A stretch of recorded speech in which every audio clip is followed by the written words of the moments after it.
Welcome back. We have Mr. Daniel Andrews with us and a bull snake joining us today. So give us a little bit of information about him. These are actually one of the most common snakes you're going to find in this area. They're really, since they like the semi-arid to arid regions, they primarily will eat most of the rodents and some small lizards and some even small birds once they start getting to like this size, but their predominant diet is going to be like the field rats and everything like that. So I want to keep them in my apartment. Actually, we have a lot of people that actually want, if we get one that comes in injured, that want them actually out on their property. Because they also help run off some of the rattlesnakes. They will mimic a rattlesnake. Yeah, I was going to say, tell us about that. They can actually be confused for rattlesnakes. Quite often they are.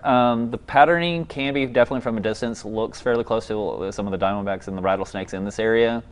But they also will kind of hiss and puff up their head to make themselves a little bit bigger. And then if there's some dry grass or some of the debris around, they will actually tremble their back tail, rattle really quickly, and it'll end up vibrating. It sounds very similar to the rattle of a rattlesnake. Wow. And you said that he's kind of calm right now, so what does he look like when he's defensive? Mostly they'll definitely puff up, and you can see his tongue actually flicking around a little bit more, but they definitely will do that. They'll puff up their head, they'll actually hiss.